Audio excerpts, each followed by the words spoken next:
हरे कृष्णा कृष्णा कृष्णा हरे हरे, हरे राम राम राम हरे हरे। जय राधा माधव कुंज बिहारी, जय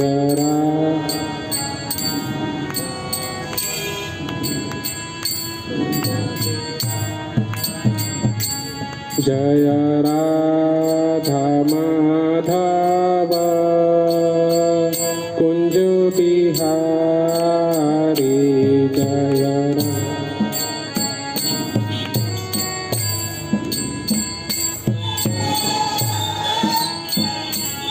जय गोपी जन वल्लभ गिरिवर धारी, जय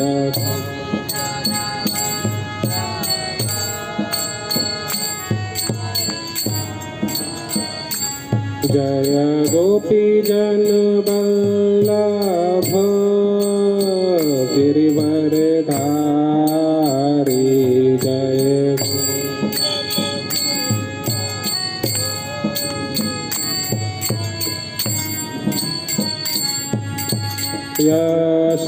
यशोदानंदन ब्रज जन रंजन,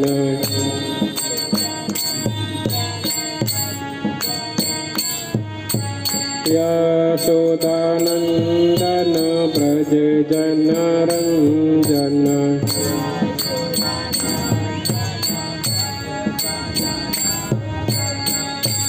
यमुना तीरा वनचारी,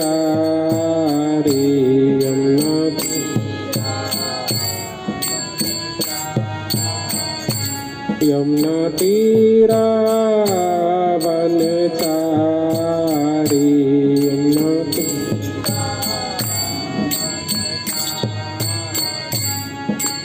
जय राधा माधव कुंज बिहारी,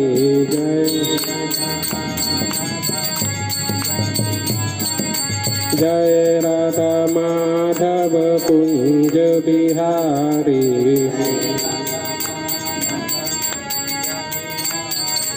गोपी जन वल्लभ गिरिवर धारी,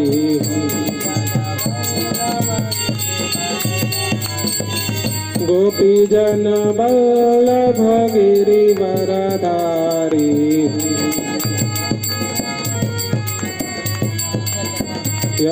यशोदानंदन ब्रज जन रंजन,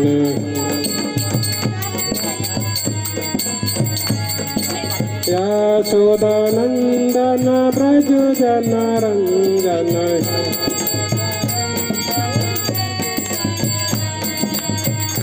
यमुना तीरा वनचारी,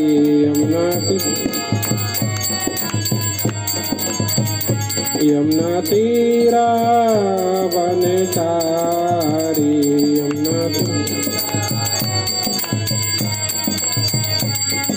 जय राधा माधव कुंज बिहारी,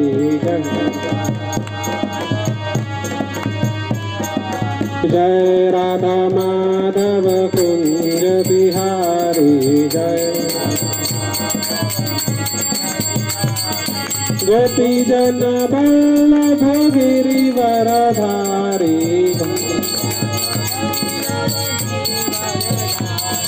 गोपी जन वल्लभ गिरिवर धारी,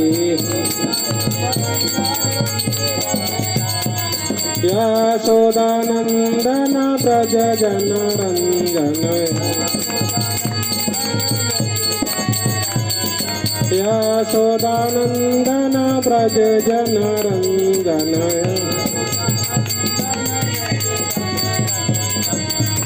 यमुना तीरा वनचारी, यमुना तीरा वनचारी, जय राधा माधव कुंज बिहारी, जय राधा गोपी जन वल्लभ गिरिवरधारी। हरे कृष्णा कृष्णा कृष्णा हरे हरे, हरे राम राम राम हरे हरे।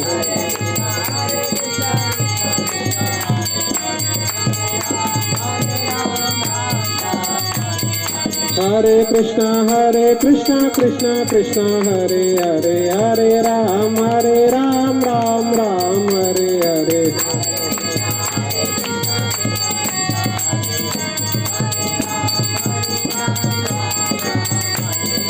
हरे कृष्णा कृष्णा कृष्णा हरे हरे, हरे राम राम राम हरे हरे।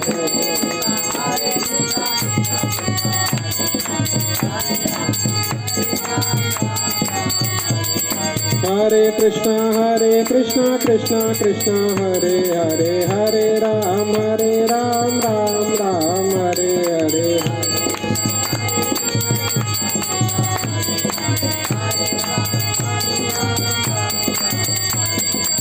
हरे कृष्णा कृष्णा कृष्णा हरे हरे, हरे राम राम राम हरे हरे।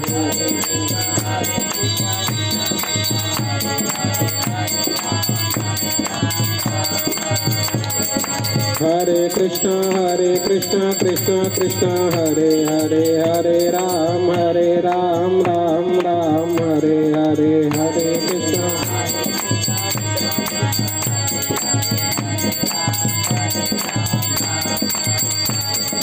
हरे कृष्णा कृष्णा कृष्णा हरे हरे, हरे राम राम राम हरे हरे।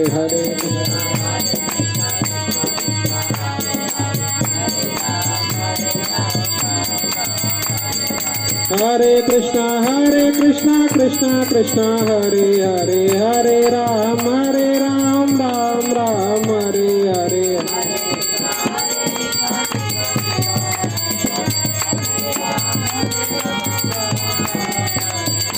हरे कृष्णा कृष्णा हरे हरे, हरे राम राम राम हरे हरे।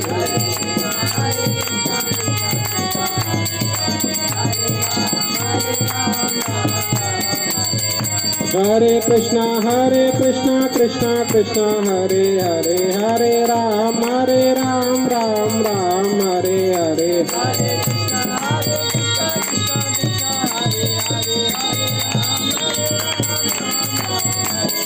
हरे कृष्णा कृष्णा हरे हरे, हरे राम राम राम हरे हरे।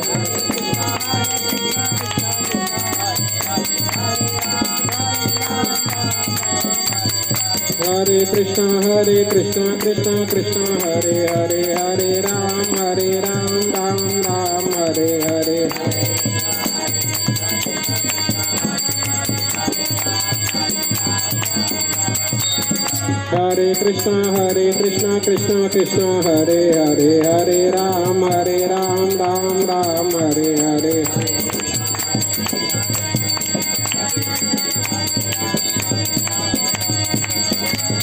हरे हरे कृष्णा कृष्णा हरे हरे, हरे राम राम राम हरे हरे।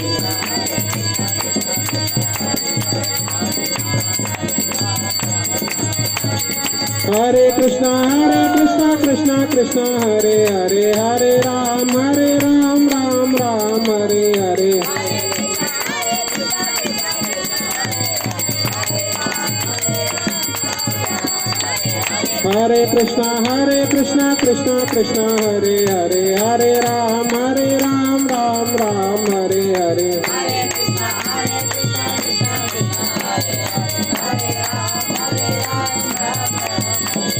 हरे कृष्णा कृष्णा हरे हरे, हरे राम राम राम हरे हरे।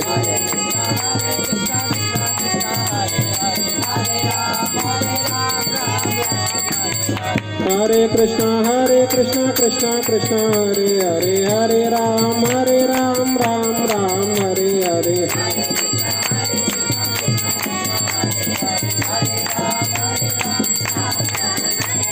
हरे कृष्णा कृष्णा कृष्णा हरे हरे, हरे राम राम राम हरे हरे।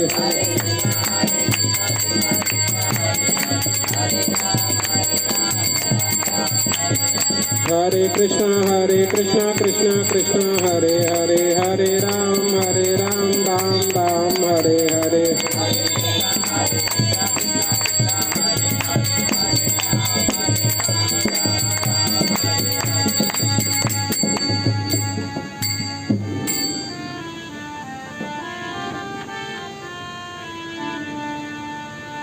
जय राधा कृष्ण चंद्र, राधा कृष्ण चंद्र श्री राधे।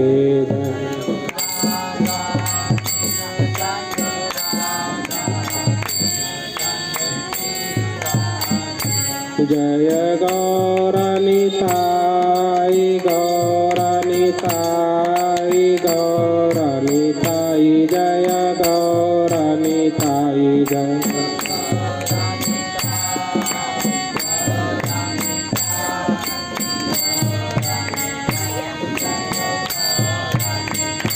जय जय प्रभुपाद प्रभुपाद प्रभुपाद, जय श्रीला प्रभुपाद।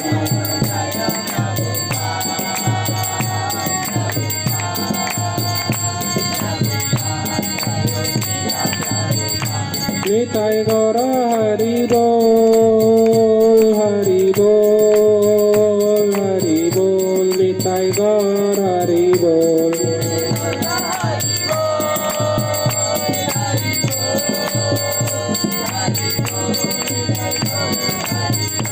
निताय गौर हरि बोल, हरि बोल, हरि बोल, निताय गौर हरि बोल, निताय।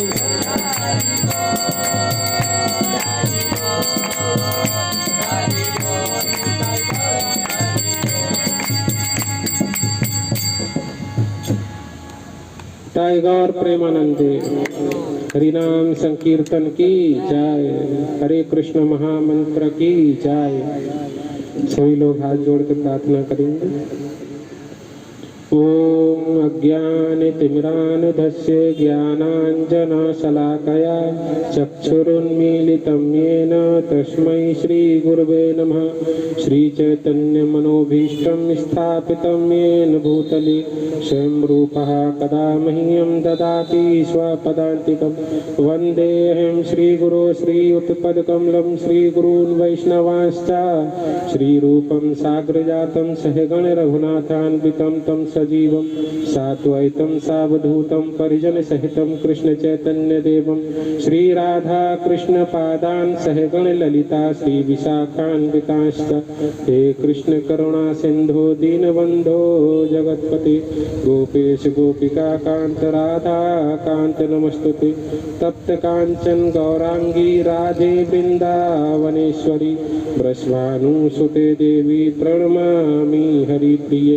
वाञ्छाकल्पतरुभ्यश्च कृपा सिन्धुभ्येव च पतितानां पावनेभ्यो वैष्णवेभ्यो नमो नमः।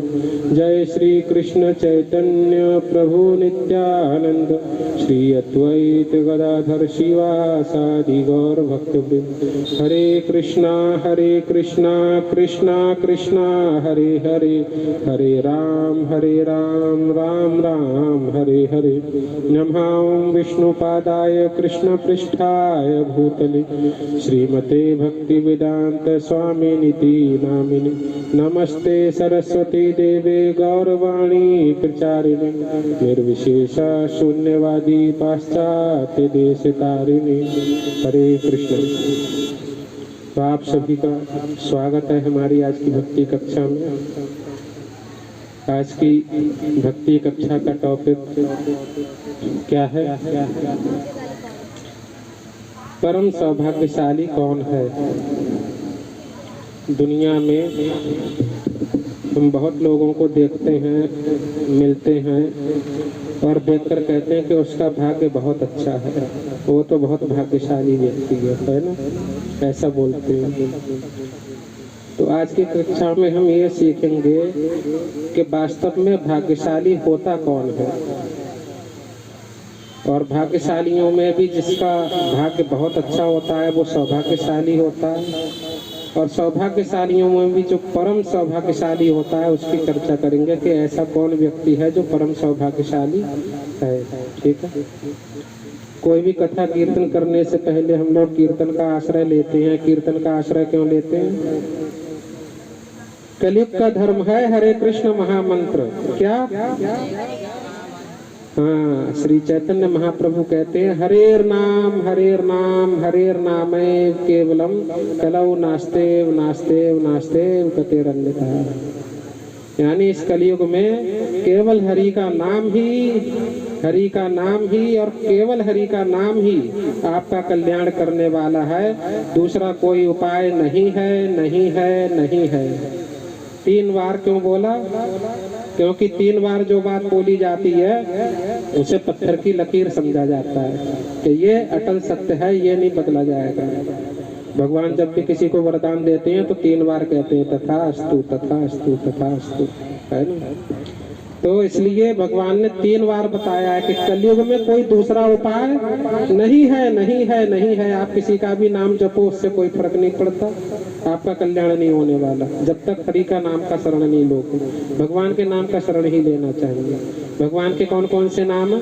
हरि, राम, कृष्ण, है ना, गोविंद, गोपाल, नारायण, नरसिंह, वामन। भगवान के जितने भी नाम हैं कोई भी नाम ले सकते हो, लेकिन कलयुग में भी स्पेशली बता दिया गया है। ठीक है, कली संतरण उपनिषद में ये पत्र दिया गया है कि जो व्यक्ति कलयुग में इस मंत्र का जप करेगा उसका कल्याण निश्चित है, और इस मंत्र को जपने में कोई भी नियम और नियमित समय आदि की बाधा नहीं है कि इस नियम के तहत ही जपना है। ठीक है, क्योंकि कि नहा धोकर ही जपेंगे कि रात को नहीं जप सकते।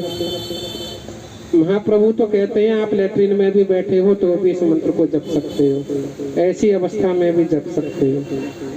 तो इसका कोई नियम नहीं है, इसीलिए ये मंत्र जो है वो परम कल्याणकारी है और हमारे लिए उद्धार करने वाला है। इसीलिए हर कथा को करने से पहले कीर्तन का आश्रय लेते हैं ताकि हमारा हृदय जो है वो थोड़ा शुद्ध हो जाए, और उस शुद्ध हृदय से ही हम कथा को ग्रहण कर पाएंगे ना, वरना हृदय शुद्ध नहीं होगा तो कथा को ग्रहण ही नहीं कर पाएंगे, समझ ही नहीं आएगी, है ना। तो हम अपने टॉपिक पर आते हैं। हमारा टॉपिक है आज का कि परम सौभाग्यशाली कौन है। तो पहले मैं आप लोगों से जानना चाहूंगा कि संसार में आप किसे मानते हो कि वो भाग्यशाली व्यक्ति है? किसे समझते हो कि फलाना व्यक्ति बहुत भाग्यशाली है? बताइए। जिसके घर में शांति हो, फिर तो परम सौभाग्यशाली मिलना बड़ा मुश्किल है, क्योंकि आज किसी घर में शांति नहीं है। जवाब तो अच्छा है। शांति के विषय में हमने पिछली बार चर्चा की थी ना कि शांति कैसे मिलेगी, है ना। तो पिछला लेक्चर YouTube पे पड़ा हुआ है, आप चाहे तो देख सकते हैं, जो लोग नहीं आए थे, कि शांति कैसे मिलेगी। तो जिसके घर में शांति है वो परम सौभाग्यशाली है, बात तो सही है ना। लेकिन शांति आएगी कैसे, इसको हम पिछले लेक्चर में डिस्कस कर चुके हैं, आज भी बता देंगे थोड़ा सा। ठीक है, कि शांति कैसे आती है। और कोई भाग्यशाली और किसे कहेंगे? एक तो जिसके घर में शांति हो उसे, दूसरा जो कृष्ण की भक्ति कर पा रहा है। ठीक है, और शास्त्रों ने 3 मत दिए हैं। ठीक है, कि 3 लोग कौन कौन से होते हैं, कैसे कैसे होते हैं, और ये भी बताया गया है कि आत्महत्या करना किसे कहते हैं। आप लोग क्या समझते हो आत्महत्या से? जैसे कौन व्यक्ति है जो आत्महत्या कर लेता है, कब कहते हैं? जब वो अपनी इच्छा से अपने शरीर को नष्ट करते हैं ना। लेकिन हमारे यहाँ शास्त्रों में आत्महत्या की बड़ी विस्तृत और व्यापक व्याख्या हुई है। तो हम ये दोनों चीजें सीखेंगे कि आत्महत्या किसे कहते हैं और परम सौभाग्यशाली कौन है। ठीक है। श्रीमद् भागवत में एक श्लोक आया है, मुझे स्कंद तो याद नहीं है, देखकर बताऊंगा, लेकिन श्लोक बड़ा इंपॉर्टेंट है, इसे लिख लीजिए। ठीक है। श्रीमद् भागवतम का है, श्लोक है, नर देहम आद्यम सुलभम, नर देहम आद्यम सुलभम सुदुर्लभम, सुदुर्लभम प्लवम प्लवम सुकल्पम गुरु कर्ण धारम। अभी इस एक लाइन का मतलब समझ लीजिए, तुम बाद में लिख लेना। ठीक है। अभी ध्यान से सुन लो क्या बोला मैंने। नर देहम आद्यम सुलभम सुदुर्लभम प्लवम सुकल्पम गुरु कर्णधारम। ठीक है। इसका क्या अर्थ है कि संसार में कितनी योनियां हैं शास्त्रों के हिसाब से? 84 लाख। भगवान कहते हैं 84 लाख योनियों में ये जीव भटकता है,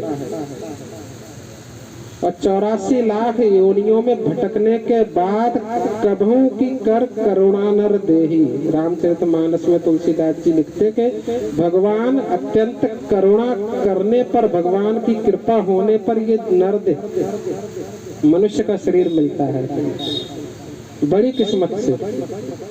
तो जिस इन 84 लाख योनियों में जिसके पास ये मनुष्य का शरीर है, वो सभी भाग्यशाली लोग हैं। जिसके पास भी मनुष्य का शरीर है वो कौन है? भाग्यशाली। यानी इस संसार में जितने भी मनुष्य दिख रहे हैं सभी भाग्यशाली हैं, ऐसा इस श्लोक में बताया गया है। नर देहम आद्यम, शास्त्रों में लिखा है ना, बड़े भाग मानुष तन पावा, सुर दुर्लभ सब ग्रंथन गावा। ये मनुष्य का शरीर बहुत भाग्य से मिलता है, बहुत भाग्य से। तो जिसे मिल गया है वो भाग्यशाली नहीं होगा, है ना। बड़े भाग मानुष तन पावा, बड़े भाग्य से ये मनुष्य का शरीर मिलता है। और हम चूंकि ये मनुष्य का शरीर मिल चुका है, इसलिए हम सब कैसे हैं? भाग्यशाली हैं, है ना। सुर दुर्लभ सब ग्रंथन गावा, ये मनुष्य का शरीर देवताओं को भी दुर्लभ है। वे भी इसकी कामना करते हैं कि हमें भी मनुष्य शरीर मिल जाए। क्यों करते हैं ऐसी कामना देवता लोग?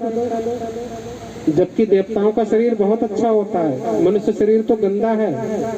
रोज हमें नहाना पड़ता है, नहीं नहाएंगे तो बदबू आने लगेगी। लोग कहने लगते हैं बदबू आ रही है शरीर से, है ना।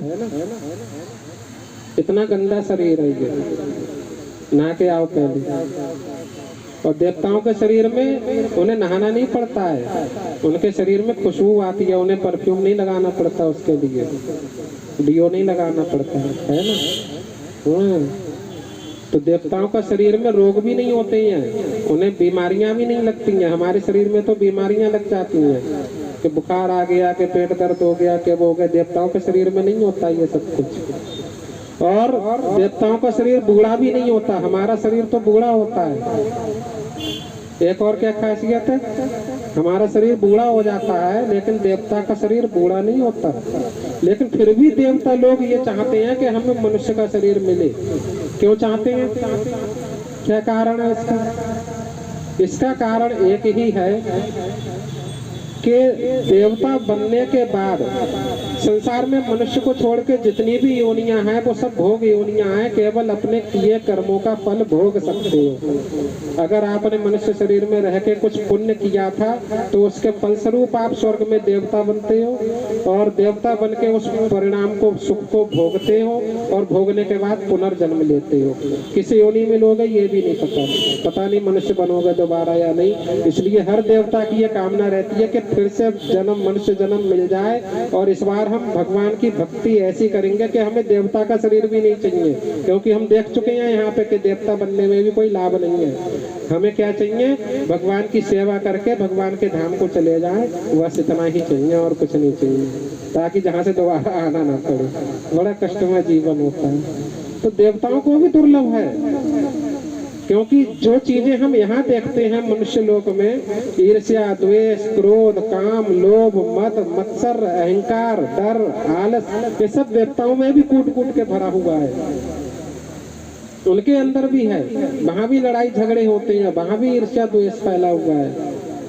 हाँ, लोग सोचते हैं कि कब ये इंद्र को उतार के गद्दी से फेंक दें हम और हम इंद्र बन जाएं, वहां भी यही होता है।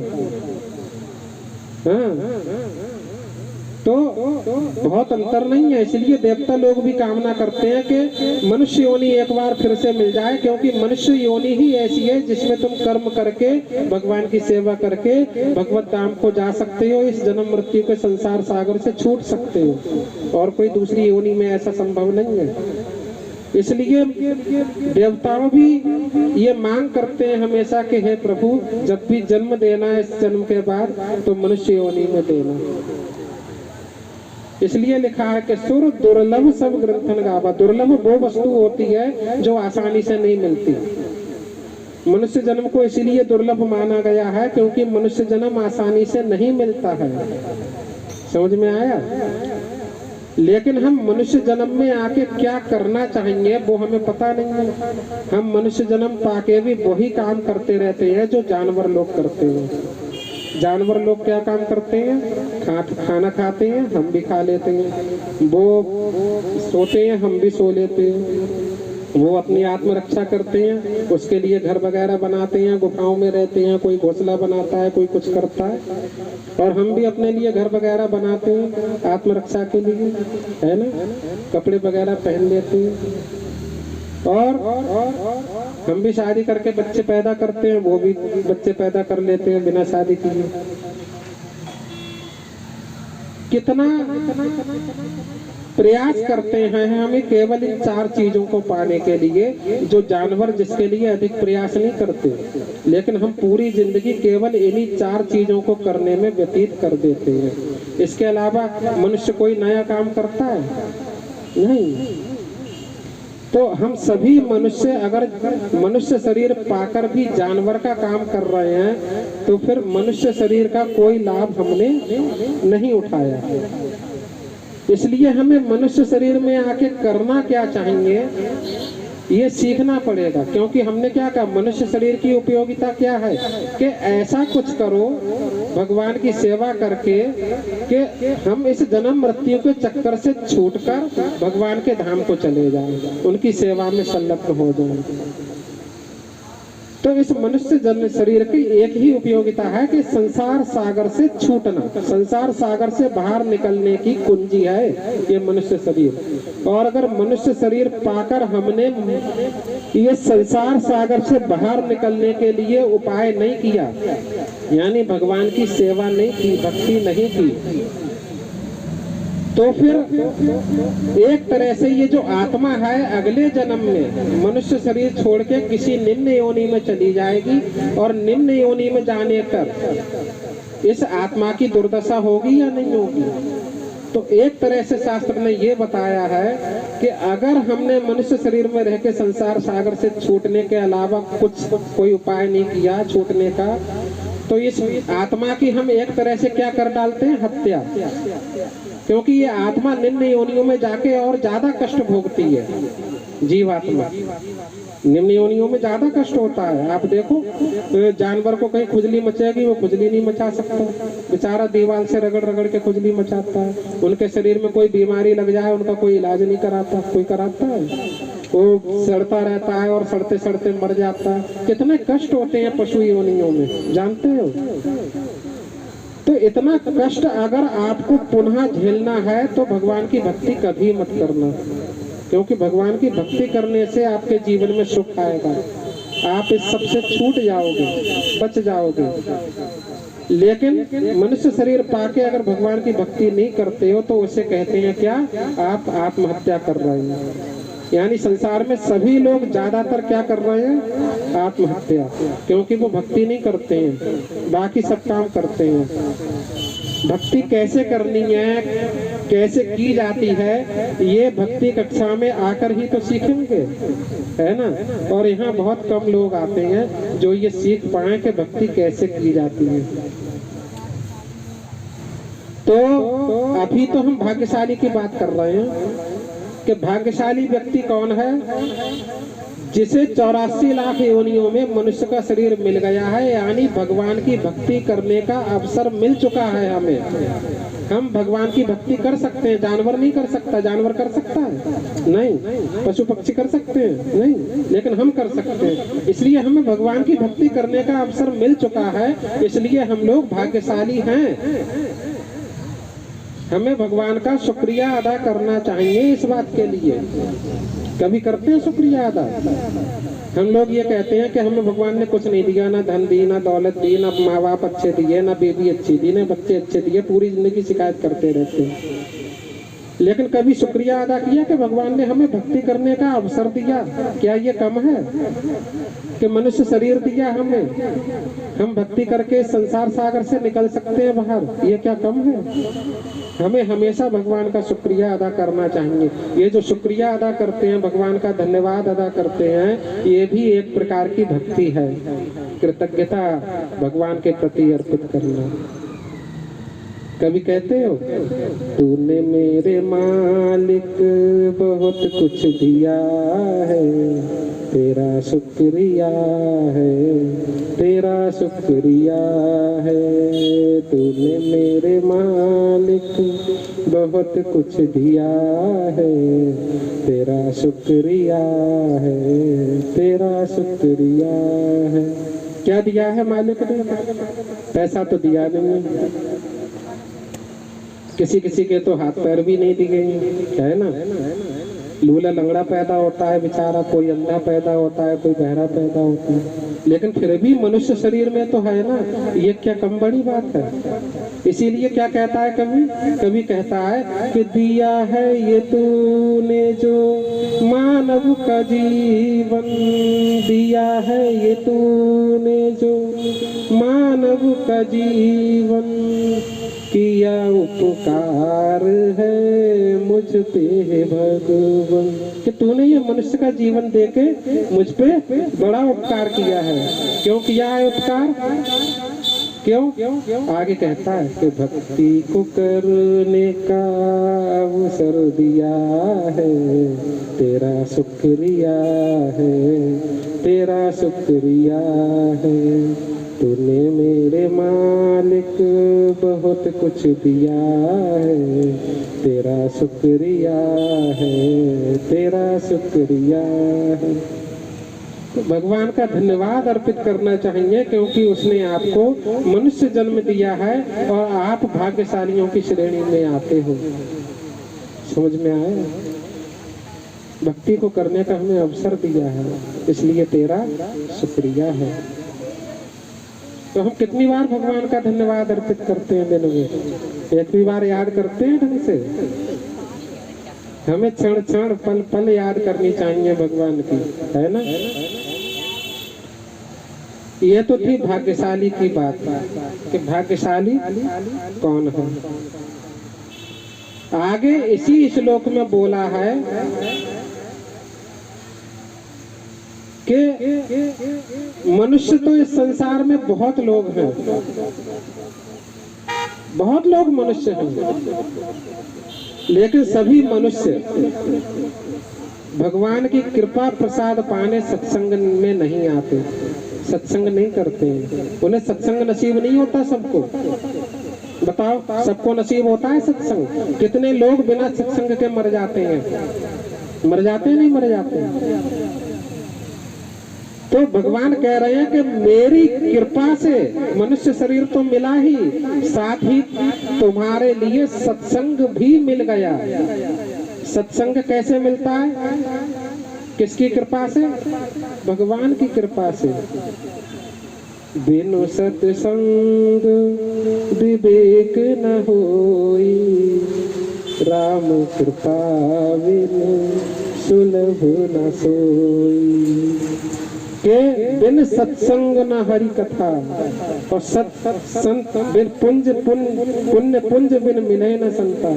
कि भगवान हमारे जो पुण्य होते हैं उनको चुरा चुरा कर इकट्ठा करते हैं और उसकी कृपा स्वरूप हमें क्या देते हैं? संतों का संग देते हैं, सत्संग देते हैं।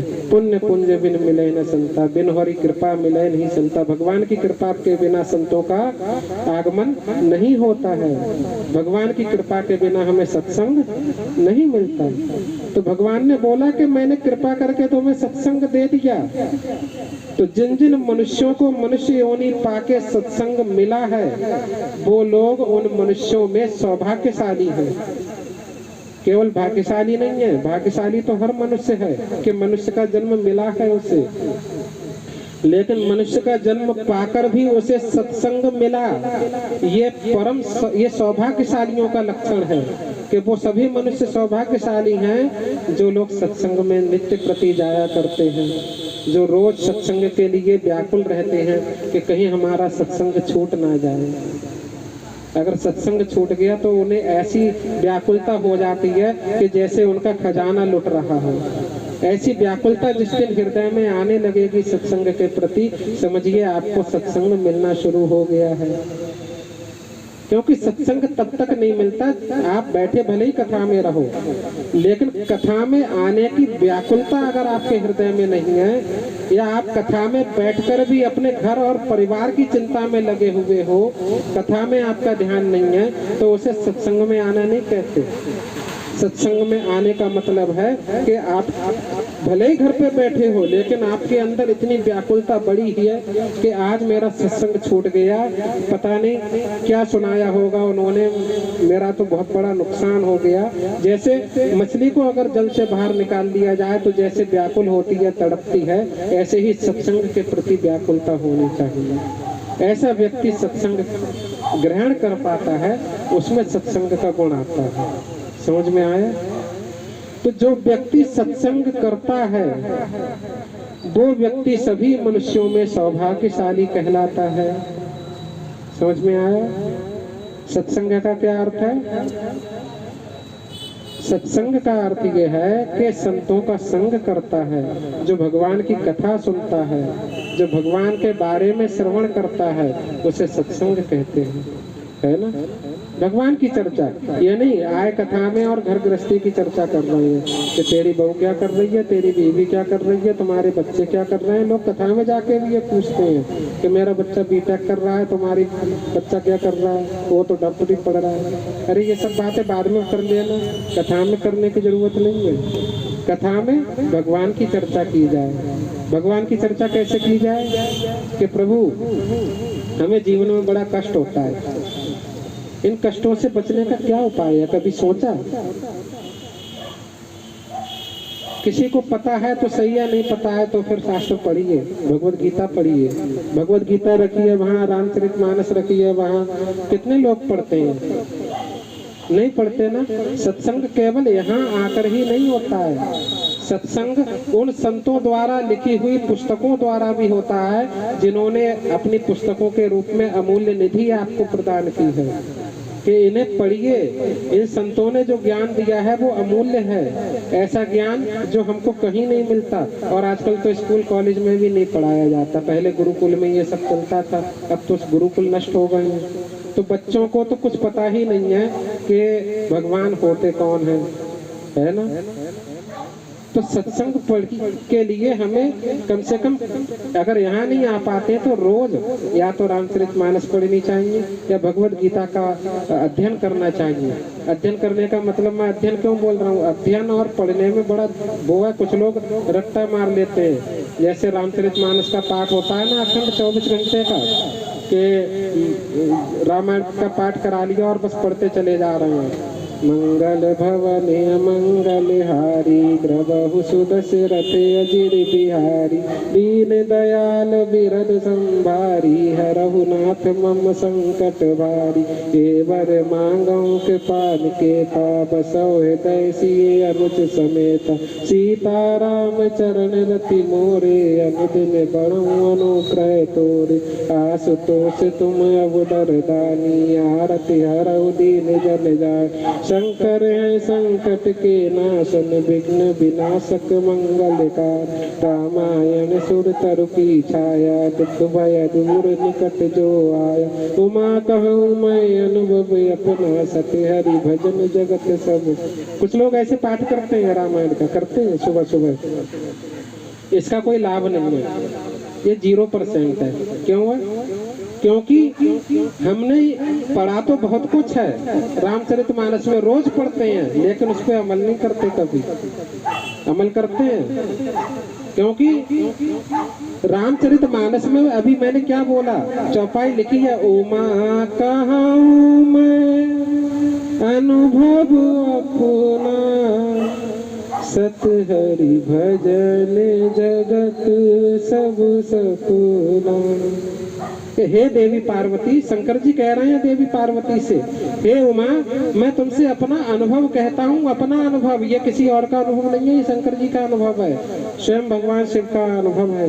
क्या कह रहे हैं भगवान शिव? शिव जी कह रहे हैं कि संसार में, ये संसार तो एक सपने की भांति है, जगत सब सपना, ये सपने की भांति है, निद्रा खुलने पे आपको संसार दिखाई नहीं देगा। इसलिए सत्य तो केवल एक ही चीज है, भगवान का भजन। क्या है? भगवान का भजन। इसलिए तुम्हें भगवान का भजन करना चाहिए। क्या कह रहे हैं?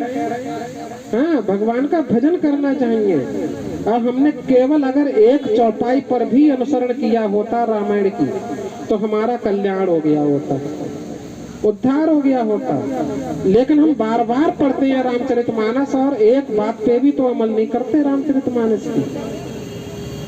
तो ऐसे पढ़ने से आप 100 जन्म पढ़ते रहोगे तो भी आपको कुछ फल नहीं मिलेगा उसका, आपके जीवन में कोई बदलाव नहीं आने वाला।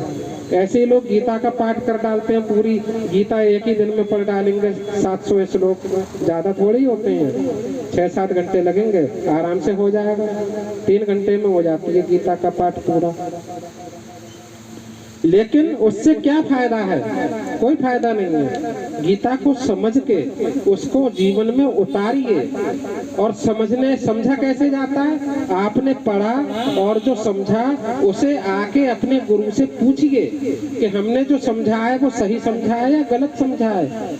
क्योंकि क्या पता आपने उसका गलत अर्थ समझ लिया हो, उसमें कुछ और कह रहे हैं और आप कुछ और समझे बैठे अपने मन से।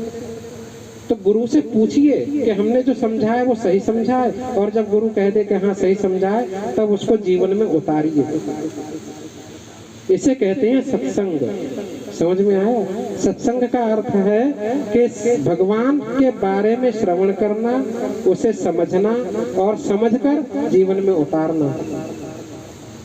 तो जो लोग सत्संग करते हैं वो लोग सौभाग्यशाली हैं। कैसे हैं? सौभाग्यशाली।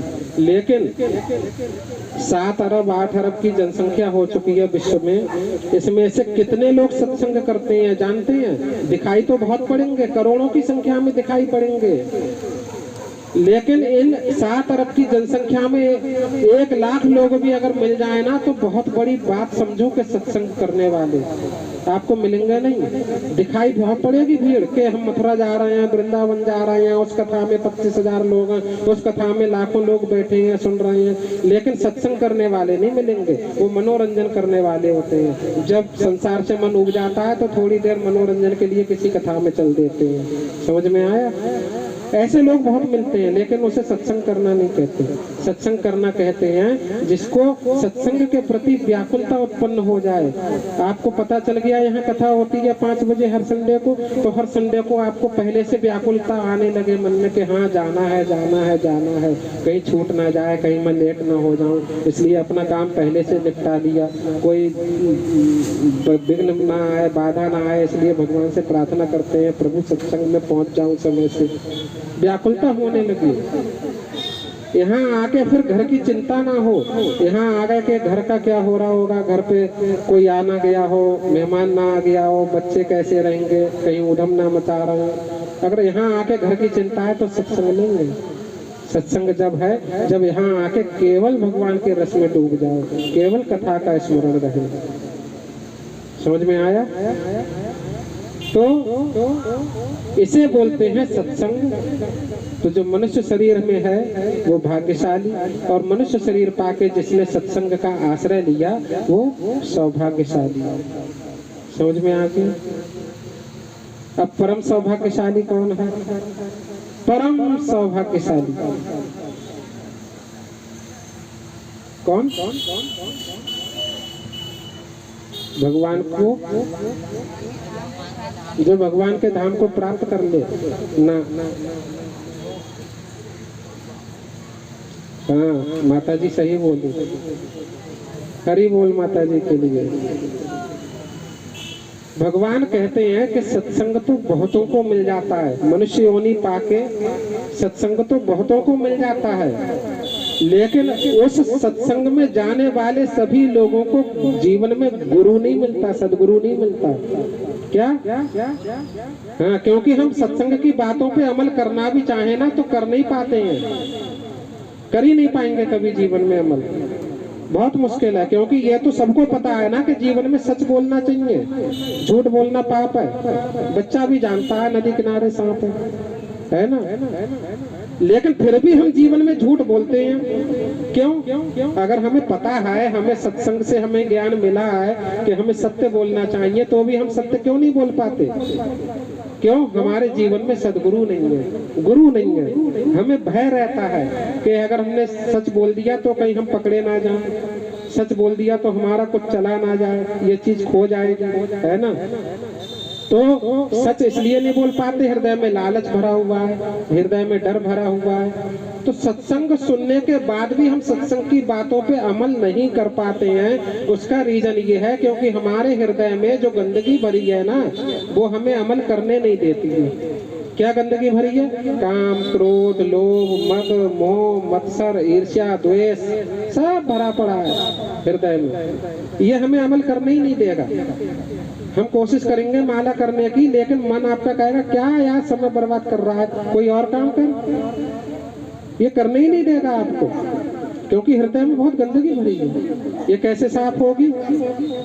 एक सफाई कर्मचारी चाहिए, और वो सफाई कर्मचारी बन के आता है हमारे जीवन में गुरु। कौन? गुरु। तो भगवान कहते हैं कि इस जीवन में सत्संग तो बहुत लोगों को मिला, लेकिन सत्संग पाकर भी जिसने गुरु का आश्रय लिया ऐसे बहुत कम लोग होते हैं।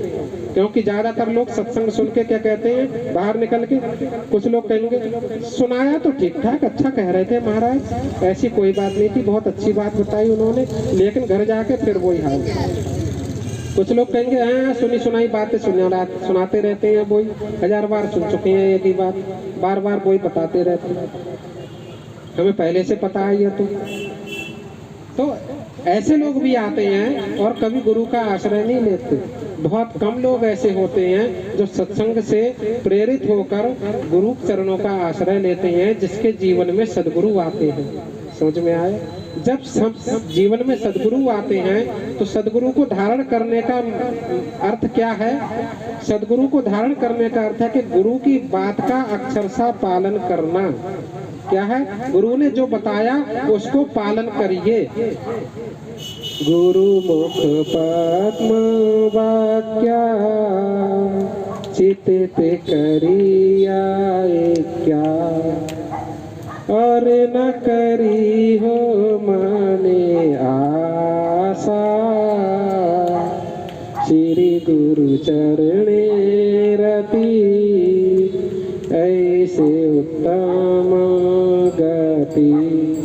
ये प्रसादे पूरे सब आशा।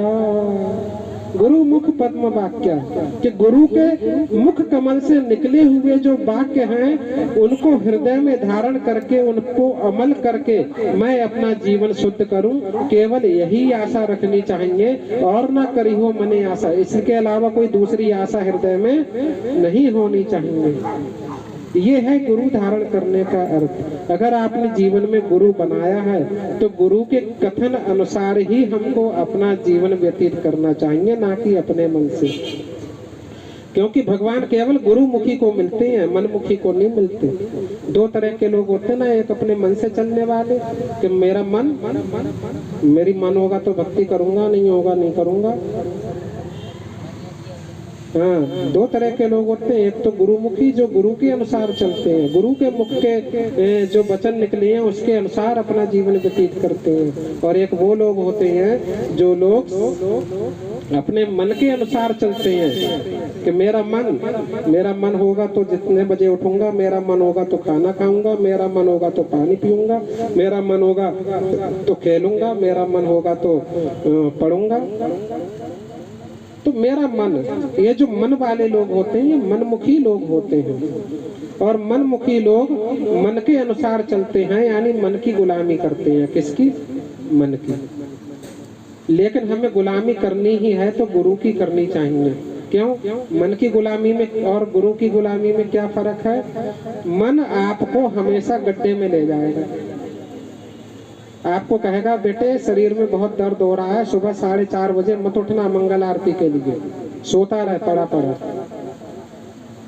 लेकिन गुरु कहेगा कि बेटा सुबह 4:30 बजे मंगल आरती में हाजिर होना है, चाहे दर्द कितना भी हो शरीर में। तो आपको किसकी बात अच्छी लगेगी, मन की या गुरु की? मन की। जब नींद आती है ना तो उस समय यही लगता है बेटा सो ले। समझ में आया?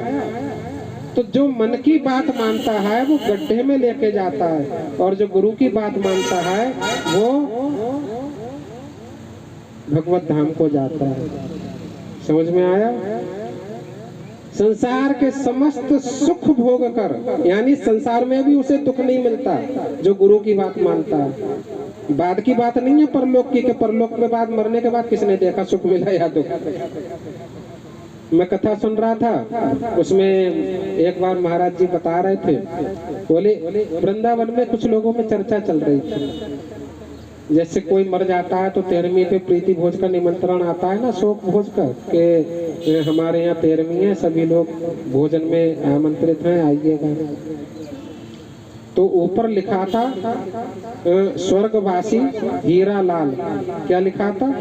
स्वर्गवासी हीरा लाल। और नीचे लिखा था शोक समारोह में सम्मिलित होने के लिए निमंत्रण। तो वृंदावनवासी जो होते हैं वो बड़े अजीब होते हैं, वो उल्टी चाल चलते हैं। बोले अगर ये स्वर्गवासी है तो फिर ये शोक क्यों मना रहा है? क्योंकि जितना भी हम मनुष्य जन्म में प्रयत्न करते हैं, कथा बात्रा, पूजा पाठ, भजन, गया में श्राद्ध वगैरह सब किस लिए करते हैं? ताकि हमें स्वर्ग मिले। और अगर व्यक्ति अगर स्वर्ग चला गया है तो दुख कैसा भाई? फिर तो प्रसन्न होना चाहिए ना कि हमारे जो मतलब माता पिता हैं वो स्वर्ग में गए हैं। लेकिन क्या लिखा है? शोक समारोह। बोली गलत लिखा है इन्होंने।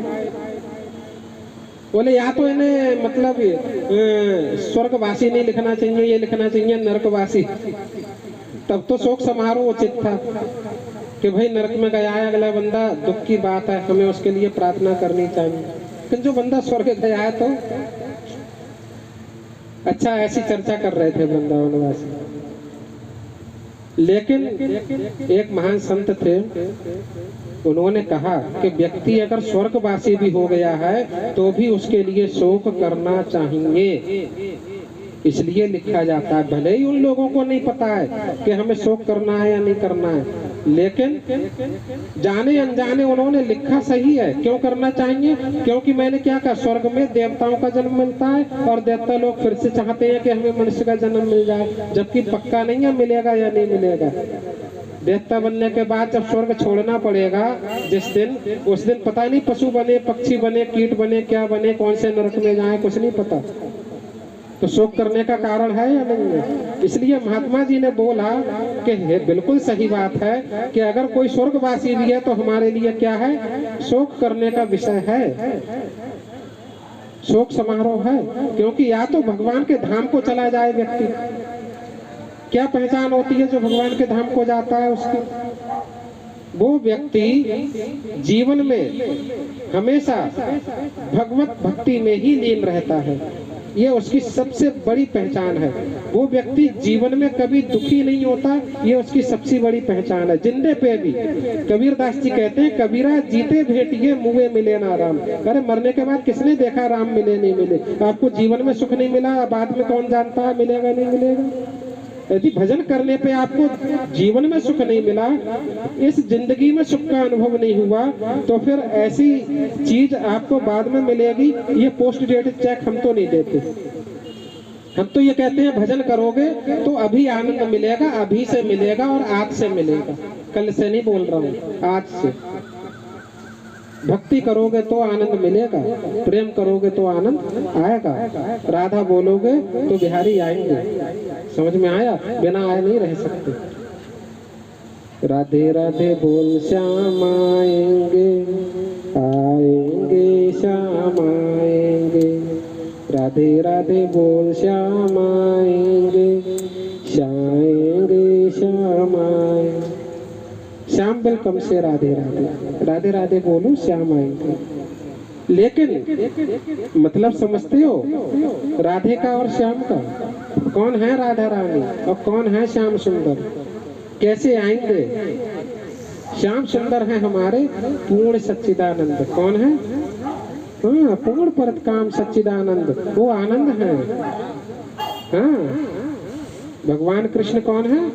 आनंद है, आत्मा राम है, आनंद है। वो आनंद के सिंधु है, जो आनंद सिंधु सुख राशि, जो आनंद के समुद्र है ना।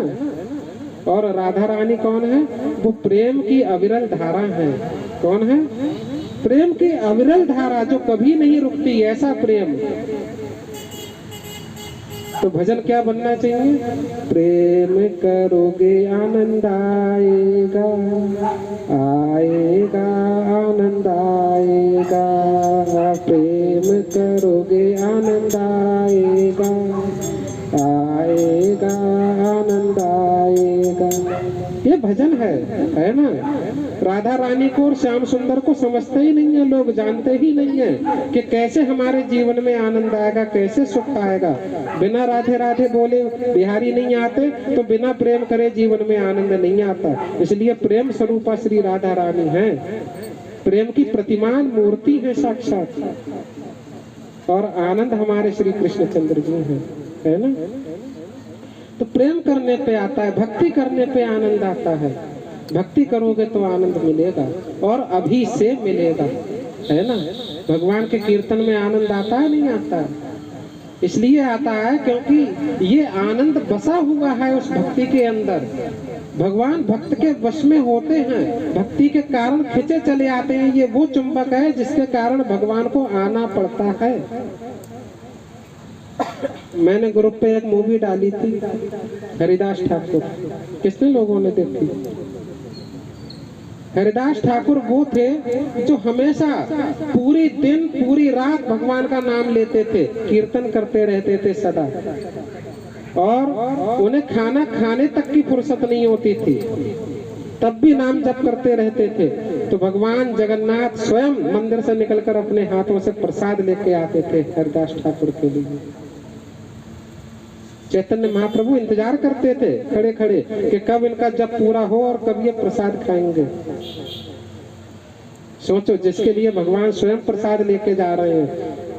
भोग जगन्नाथ को लगता था, लेकिन जगन्नाथ तब तक नहीं खाते थे जब तक हरिदास ठाकुर ग्रहण नहीं कर लेते थे। क्योंकि जगन्नाथ ने तो व्रत लिया है, जब तक संसार में कोई भी मेरा भक्त भूखा है मैं भोजन ग्रहण नहीं करूंगा। इतना मतलब भगवान प्रेम करते हैं हम सबसे। दिन में 3 लाख नाम लेते थे, 192 माला रोज, और 192 माला करने में साधारण मनुष्य को 24 घंटे लगते हैं। रोज 24 घंटे होते हैं दिन में, इसका मतलब पूरे दिन उनका भजन कीर्तन चलता था। हाँ, और मुस्लिम परिवार में पैदा हुए थे। सबसे बड़ी बात, हम लोग कहते हैं हम हिंदू हैं, हिंदू अरे क्या खाक हिंदू हैं? हमने अपने शास्त्र तक तो पढ़े नहीं है। अभी कोई आ जाए कहने वाला, अच्छा अपने धर्म की 4 बातें बताओ, हमें एक भी नहीं पता होगी कि हमारे धर्म में क्या है। हमें ये, बहुत से लोगों को तो ये तक नहीं पता कि भगवान कौन है। एक मुस्लिम बच्चा आएगा, पूछेगा भगवान कौन है, तो कोई कहेगा राम, कोई कृष्ण, कोई शिव, कोई दुर्गा, कोई गणेश जी, कोई हनुमान जी, कोई कुछ हजारों बता देंगे।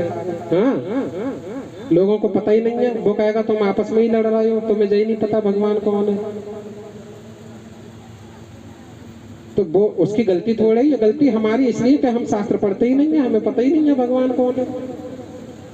तो हम भक्ति क्या करेंगे? तो सबसे बड़ी चीज ये है कि जीवन में मनुष्य का जन्म मिल गया, ये भाग्य की बात है। भाग्यशाली हो, सत्संग मिल गया, आप सौभाग्यशाली हो गए। सत्संग पाकर आपने जीवन में गुरु को धारण किया, यानी जो गुरु बनाया उसकी बात पे अमल किया, उसके कहे अनुसार अपना जीवन व्यतीत किया, तो आप परम सौभाग्यशाली हो। कैसे हो? परम सौभाग्यशाली। जो गुरु की बात का अनुसरण करता है वो परम सौभाग्यशाली होता है। और ऐसा व्यक्ति क्या चाहता है? उसकी कोई और चाहना नहीं होती। वो ये भी नहीं चाहता कि भगवान मुझे भगवत धाम भेज दो। क्या चाहता है? श्री चैतन्य महाप्रभु आज्ञा देते हैं, क्या कहते हैं? न धनम न जनम न सुंदरी कविताम व जगदीश कामये मम जन्म जन्मनीश्वरे भवताद भक्ति हेतु की त्वयि। कि हे प्रभु, मुझे धन नहीं चाहिए, मुझे लोग नहीं चाहिए प्रशंसा करने वाले जन, सुंदरी, मुझे सुंदर सुंदर स्त्रियां नहीं चाहिए, मुझे कविता व जगदीश काम है, अपनी प्रशंसा आदर सम्मान कुछ नहीं चाहिए। लोग इन्हीं के लिए तो काम करते हैं पूरी जिंदगी, पैसे के लिए, लोगों के लिए, लोग हमारी बात सुने, अच्छी अच्छी सुंदर स्त्रियां भोगने को मिले और हमारी प्रशंसा हो, हमारा सम्मान हो समाज में, लोग हमारी इज्जत करें, और पूरी जिंदगी इन्हीं के लिए काम करता है। लेकिन चैतन्य महाप्रभु कह रहे हैं मुझे इनमें से कुछ नहीं चाहिए। क्या चाहिए? मुझे मोक्ष भी नहीं चाहिए, हाँ, गति नहीं चाहिए, मुझे आपका धाम नहीं चाहिए। क्या चाहिए? मम जन्म जन्मनीश्वरी, जितने भी जन्म हो, हे ठाकुर जी, मेरे जितने भी जन्म हो, बस हर जन्म में मैं आपकी भक्ति सदा सदा करता रहूं। भवतात भक्तिर अहेतुकी त्वयि, आपकी अहेतुकी भक्ति चाहता हूँ मैं, आपकी सेवा चाहता हूँ मैं, है ना? क्या चाहते हैं भक्त लोग? मुझे नहीं चाहिए कुछ, जैसे तुम चाहो वैसे रखो, तुम भगवत धाम ले जाना चाहो तो ले जाओ, मुझे कोई फर्क नहीं पड़ता। लेकिन तुम जन्म देके यहाँ भेजना चाहो यहाँ भेज दो, मुझे कोई फर्क नहीं पड़ता। तुम मुझे पशु पक्षी की योनि में भेजना चाहो भेज दो, कोई फर्क नहीं पड़ता। लेकिन मेरे जीवन में हमेशा आपकी भक्ति बनी रहे, ये भक्त की अभिलाषा है। किसकी? भक्त की।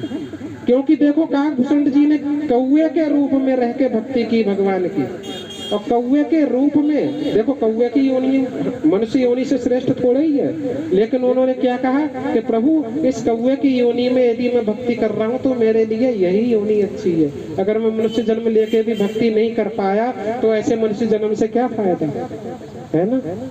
तो यही भक्त की अभिलाषा है। तुलसीदास जी इसीलिए लिखते हैं, भरत जी कहते हैं, क्या कहते हैं? रामचंद्र जी से रामचंद्र जी कहते हैं कि मांगो, कुछ मांग लो, वरदान मांग लो। जब चित्रकूट में राम जी से भरत मिलाप होता है, भरत जी कहते हैं अर्थ न धर्म न काम रुचि गति न चाहूं निर्वाण जन्म जन्म रति राम पद यह वरदान नाम। कि हे प्रभु, मैं अर्थ नहीं चाहता, धर्म नहीं चाहता, है ना, काम वासना की पूर्ति नहीं चाहता, और गति न चहूं निर्वाण, मैं निर्वाण नहीं चाहता, मैं मोक्ष नहीं चाहता, मोक्ष पदवी नहीं चाहता। क्या चाहता हूँ? जन्म जन्म रति राम पद, के प्रत्येक जन्म में मेरी रति, मेरा प्रेम केवल आपके चरणों में बना रहे, राम जी के चरणों में बना रहे। बस मैं यही चाहता हूँ, है ना। और क्या कहते हैं भगवान शंकर स्वयं भगवान से क्या मांग रहे हैं रामचरितमानस में? ध्यान से सुनिए।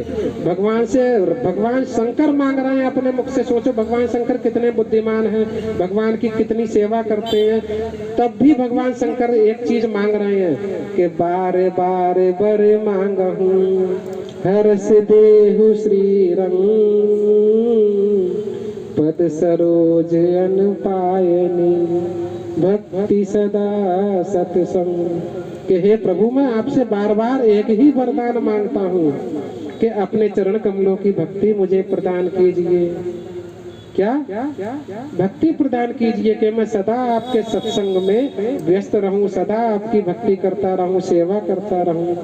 इसीलिए भगवान शंकर ने भगवान श्री राम की सेवा करने हेतु हनुमान जी का रूप धारण कर लिया, ताकि उनकी नित्य प्रति सेवा करते रहे। हाँ, समझ में आया? तो जीवन का लक्ष्य भगवान की भक्ति करना है और भगवान का सत्संग करना है। भगवान की भक्ति 9 प्रकार से होती है। भक्ति में 9 स्तर होते हैं। मैंने सारी वीडियोस YouTube पे अपलोड कर रखी हैं, आप लोग दोबारा देख लेना। आने वाले समय में फिर कभी दोबारा बताऊंगा, है ना। YouTube पे आप लोग देख सकते हो। तो मनुष्य जीवन पाके आपको सत्संग मिला, और सत्संग में भी बहुत से लोग आते हैं, वो सौभाग्यशाली होते हैं, लेकिन उनमें भी जो गुरु धारण कर लेता है वो परम सौभाग्यशाली होता है। और गुरु के अनुसार जो केवल चलता है उस व्यक्ति का ही कर्म कल्याण निश्चित है। बाकी सभी लोग इस संसार में दोबारा लौटकर आएंगे। क्या? जो गुरु के अनुसार चलता है केवल संसार में, उसी का कल्याण निश्चित है। और जो गुरु के अनुसार नहीं चलता उसका विनाश ही विनाश होना है, और कुछ नहीं। चाहे वो कुछ भी कर ले, वो कहे हमने तो बड़ा सत्संग किया था, बड़ा पूजा पाठ की थी, हम तो दिन रात वृंदावन की परिक्रमा लगा के आते थे, वो कुछ भी करता रहे। भगवान कहते हैं मैं नहीं मानता, मानो एक भक्ति करना था। भक्ति करोगे तो मुझसे है नाता, वरना कोई नाता नहीं। और भक्ति करना केवल गुरु सिखाता है, कोई नहीं सिखाता। इसलिए जब तक गुरु का आश्रय नहीं लोगे, गुरु की शरण में नहीं जाओगे, गुरु के कहे अनुसार कार्य नहीं करोगे, आप पूरी जिंदगी कुछ भी करते रहो, आप कुछ नहीं कर सकते। भागवतम में एक श्लोक आता है जो सुखदेव महाराज परीक्षित से कहते हैं कि हे परीक्षित, इस मनुष्य जन्म की पूर्णता इसी में है कि मरते समय आपके मुख में भगवान का नाम आता है या नहीं। क्योंकि मनुष्य जन्म की परीक्षा कब होती है? मृत्यु के क्षण में। यदि आप मृत्यु का कष्ट झेल रहे हो, मृत्यु का कष्ट संसार में सबसे बड़ा कष्ट होता है। संसार का सबसे बड़ा कष्ट क्या है? मृत्यु। ऐसा लगता है जैसे 20,000 बिच्छुओं ने एक साथ डंक मार दिया हो। एक बिच्छू डंक मार दे तो इंसान की हालत खराब हो जाती है, बिल्लाता है, चिल्लाता है, रोता बिलखता है। और 20,000 बिच्छू एक साथ डंक मारे, सोचो कितना कष्ट होता होगा मृत्यु के समय। तो अगर इस मृत्यु के समय के कष्ट से बचना है तो हे मूर्ख मनुष्यों, सुखदेव जी कह रहे हैं, मैं नहीं कह रहा हूं आपको मूर्ख, सुखदेव जी कह रहे हैं कि हे मूर्ख मनुष्यों, अभी भी समय है, भगवान का भजन कर लो, हरि नाम का जप कर लो। कह रहे हैं राजा परीक्षित से कि कलो तद हरि कीर्तनात्, कलयुग में केवल भगवान का कीर्तन करने से, उनके नाम का जप करने से आपका परम कल्याण हो जाएगा। तो हमको ये करना चाहिए। समझ में आ गया परम सौभाग्यशाली कौन है? ठीक है।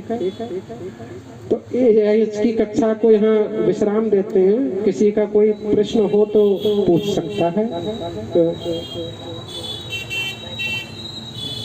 हाँ, भगवान कौन है? ठीक है, अच्छा प्रश्न है माता जी का।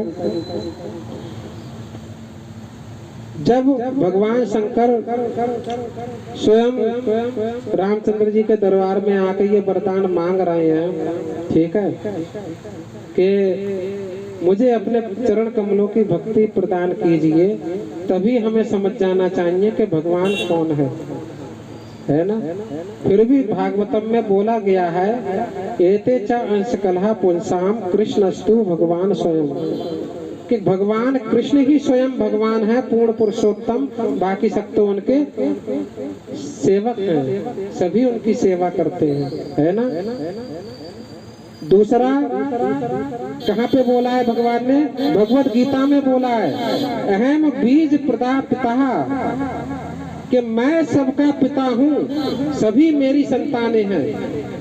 जब भगवान कृष्ण ऐसा बोल रहे हैं तो सभी का मतलब सभी, ये नहीं कि भगवान शंकर उनके पुत्र नहीं है, या ब्रह्मा उनके पुत्र नहीं है, विष्णु उनके पुत्र नहीं है ना, ये सब उन्हीं के अंश हैं। भागवतम में लिखा है ना, भगवान के 3 तरह के अवतार होते हैं मुख्य प्रकार से, वैसे तो बहुत सारे अवतार हैं। एक है गुण अवतार, गुण अवतार 3 होते हैं। रजोगुण से उत्पन्न ब्रह्मा जी भगवान के ही अवतार हैं, सतोगुण से उत्पन्न विष्णु जी भगवान के अवतार हैं, और तमोगुण से उत्पन्न भगवान शंकर वो भी भगवान के अवतार हैं। ये भगवान के गुण अवतार हैं। कौन है? गुण अवतार। लेकिन जैसे दूध से दही बनता है, लेकिन दही से पुनः दूध नहीं बन सकता, इसी प्रकार कृष्ण ने सृष्टि का उत्पन्न करने के लिए ब्रह्मा का रूप लिया, सृष्टि को पालन करने के लिए विष्णु का रूप लिया, और सृष्टि का संहार करने के लिए शिव जी का रूप लिया।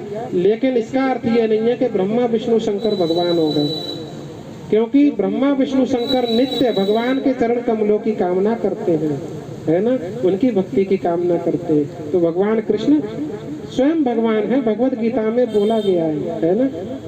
शास्त्र पढ़िए, ठीक है। और कोई प्रश्न? इसीलिए हमें हमेशा भगवान की पूजा करनी चाहिए, भगवान की सेवा करनी चाहिए। भगवान भगवत गीता में कहते हैं, मन मना भक्तो मध्याजी माम नमस्कुरु मामेव ऐस्यसि ते सत्यम पुनः पुनः आत्मना। मतलब ये कि मेरे भक्त बनो, मेरी पूजा करो, मुझे नमस्कार करो, मुझे भोग अर्पित करो। क्यों? भोक्तारम यज्ञ तपसाम सर्वलोक महेश्वरम, कि मैं सभी यज्ञों का भोक्ता हूँ, परम भोक्ता मैं ही हूँ। जितने भी आप देवी देवताओं की पूजा करते हो, वो सब पूजा अंत में पूजा मुझे ही प्राप्त होती है, तो क्यों ना डायरेक्टली मेरी करूं। अच्छा, इनडायरेक्ट करने से नुकसान क्या होता है? नुकसान ये होता है, भगवान कहते हैं यम वेम वापी स्मरण भावम तेजे तंते कलेवरम, कि जैसे जैसे आप जिस जिस देवता की पूजा करते हैं, आप जिस जिस देवता का स्मरण करते हुए अब शरीर त्यागते हैं, जिस चेतना में शरीर त्यागते हैं, आप उसी को प्राप्त होते हैं। यदि आप अपने माता पिता की पूजा करते हैं तो आपके माता पिता जहाँ जन्म लेंगे, आप भी उनके पीछे पीछे वहीं चले जाओगे। यदि आप अपने मतलब देवी देवताओं की पूजा करते हैं, शंकर जी की पूजा करते हैं, तो शिवलोक को जाओगे, ब्रह्मा जी की पूजा करते हो ब्रह्मलोक को जाओगे, देवी देवताओं की पूजा करते हो देव देवताओं के लोक को जाओगे, और भूत प्रेतों की पूजा करते हो तो भूत प्रेतों के लोक में निवास करोगे। तो इन सब में होता क्या है? आप किसी भी लोक में चले जाओ, आपका पुनर्जन्म जरूर होगा, आपको पुनः इस पृथ्वी पे आके कष्ट भोगना पड़ेगा। लेकिन भगवान कहते हैं मेरी पूजा करोगे तो मेरे पास आओगे, और मेरे पास आने पर क्या होता है? पुनर्जन्म ना विद्यते, पुनर्जन्म नहीं होता है ना। यद गत्वा निवर्तन्ते तद्धाम परमम मम, वो मेरा ऐसा धाम है जहाँ से व्यक्ति वापस नहीं आता। इसीलिए हमें भगवान कृष्ण की पूजा करनी चाहिए। कैसे करनी है, कैसे नहीं करनी है, इसकी चर्चा हम अगली कक्षाओं में करेंगे, ठीक है। और कोई प्रश्न?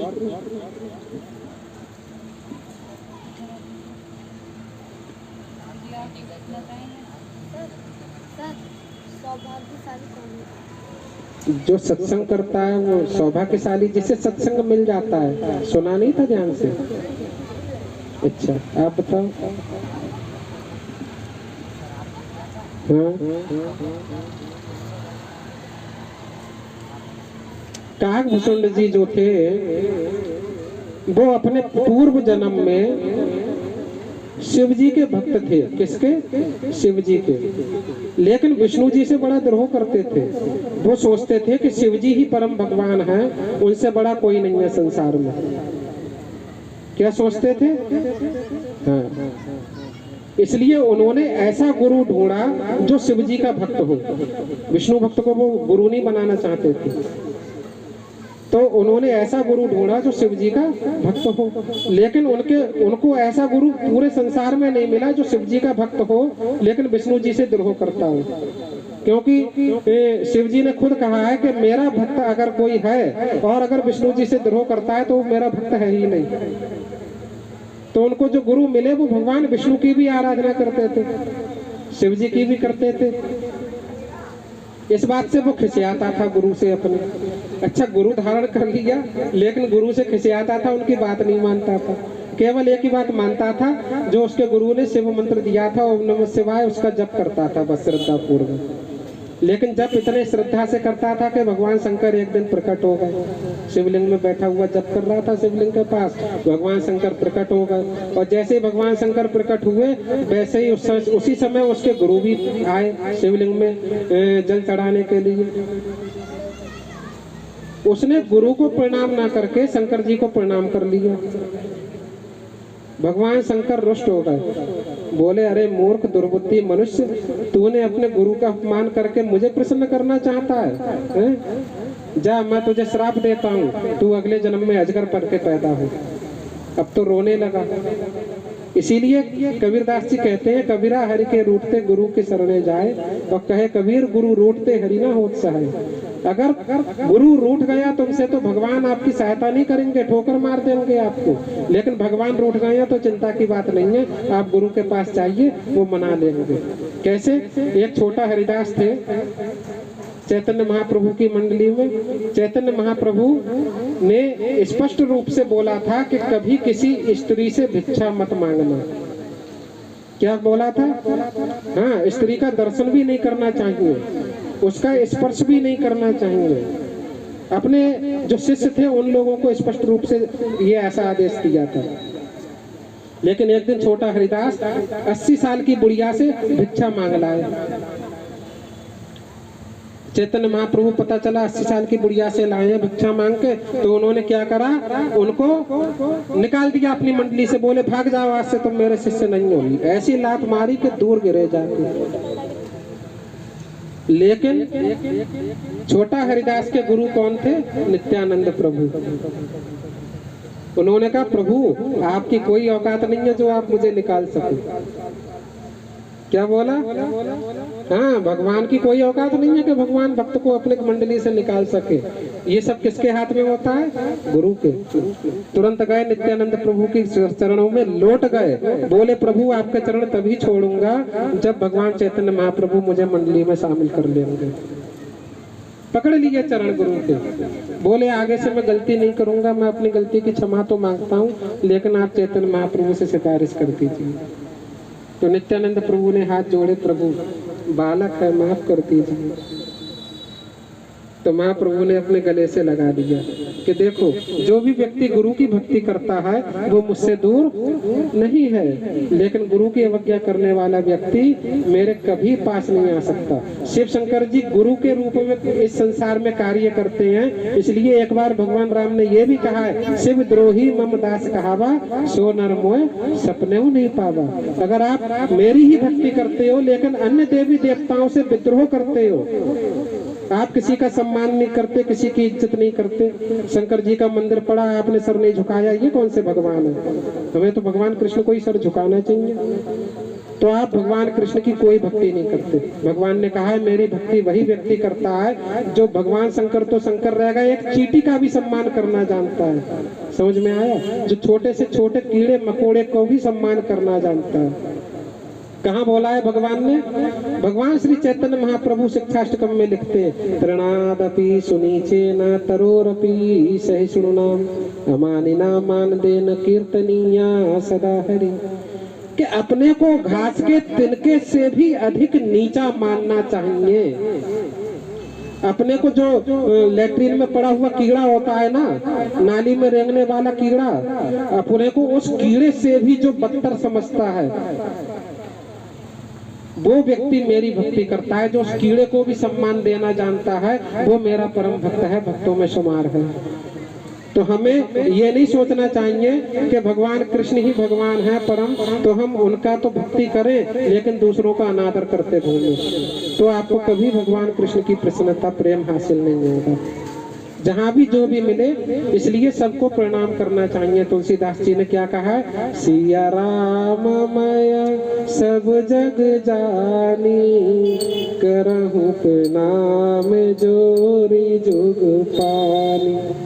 मैं सबको, सबके हृदय में चूंकि भगवान बैठे हैं, सीता राम जी बैठे हैं, इसलिए सबको प्रणाम करता हूँ।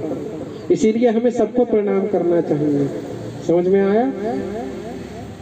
तो इस तरह से हमारे जीवन में भक्ति का धीरे धीरे उदय होता है। फिर काकभूषण जी को जब अजगर का श्राप मिल गया, तब गुरुदेव ने शंकर जी से प्रार्थना की, रोने लगा गुरु जी के चरणों में, प्रभु बचाइए। गुरु जी ने शंकर जी से प्रार्थना की, बालक है छोड़ दीजिए, कृपा कीजिए। गुरु कृपा करते हैं तब भगवान कृपा करते हैं। तब भगवान शंकर ने कहा, ठीक है, जल्द ही अजगर योनि से छूटेगा, इसे अजगर योनि का दुख भी नहीं व्यापेगा, रहेगा जरूर, श्राप दिया है तो, लेकिन दुख नहीं होगा इसे। और अगला जन्म ब्राह्मण का मिलेगा अयोध्या में। तो अगले जन्म में अयोध्या में ब्राह्मण परिवार में पैदा हुआ। और ब्राह्मण परिवार में पैदा होने के बाद में लोमस ऋषि के पास कथा सुनने के लिए गया। किसके? लेकिन लोमस ऋषि के पास, चूंकि भगवान राम के चरणों में अचल प्रीति हो गई थी उसकी, शिव जी के बारे में पता चल गया कि शिव जी ने खुद ही बताया कि मैं भगवान राम का ध्यान करता हूँ। शिव जी ने राम नाम का मंत्र दिया। लेकिन राम जी की लीलाओं के बारे में सुनने के लिए लोमस ऋषि के पास गया, प्रभु राम कथा सुनाइए। लोमस ऋषि ने क्या करा, राम कथा ना सुना के निर्गुण निराकार ब्रह्म की कथा सुनाने लगे। फिर से बीच में बोला, प्रभु इसमें रस नहीं आ रहा है, आप राम कथा सुनाइए। लोमस ऋषि को गुस्सा आ गया। लोमस ऋषि ने बोला कि तू कौवे की तरह काँव काँव बहुत करता है, जा कौवा हो जा। क्या कथा के बीच में ज्यादा बोलना नहीं चाहिए, ये इस बात का प्रमाण है। मैं भले ही श्राप ना दूं, लेकिन कोई ना कोई तुम्हें ऐसा मिल जाएगा जो तुम्हारे लिए कुछ ना कुछ बोल देगा, तुम्हारा बेड़ा गर्क। बोले तू कौवे की तरह काँव काँव बहुत करता है, इसलिए तू कौवा हो जा, जाके कौवा बन गए। लेकिन भगवान इस बात से बहुत प्रसन्न हुए कि उन्होंने लोमस ऋषि के प्रति कोई भी मतलब मैल नहीं रखा अपने हृदय में। तो भगवान ने कहा कि हे काकभूषण, हे कौवे, मैं तेरी भक्ति से, तेरे इस गुरु प्रेम से इतना प्रसन्न हूँ कि श्राप को मिलने के बावजूद भी तेरे हृदय में गुरु के प्रति कोई दुर्भावना नहीं आई, इसलिए जो वरदान चाहे वो मांग ले, मैं तुझे आज सब कुछ दे दूंगा। तो उन्होंने कहा, प्रभु जी सब कुछ का बहाना मत कीजिए, बस एक ही चीज दे दीजिए, अपनी चरणों की भक्ति दे दीजिए। तब काकभूषण जी को भक्ति दी है भगवान ने, तथास्तु कह के। और काकभूषण जी कौवे के रूप में सुमेरु पर्वत पे जाके पशु पक्षियों के बीच में राम कथा का प्रवचन करते हैं, उन्हें राम कथा सुनाते हैं। और भगवान गरुण देव जो विष्णु जी के वाहन हैं, उनको साक्षात उसी कौवे ने गरुण देव को कथा सुनाई है, राम कथा। समझ में आया?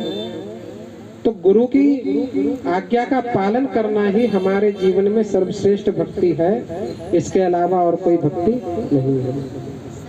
तो आज की कथा को यहीं विश्राम करते हैं, नीचे चल के आरती करेंगे। हरे कृष्ण।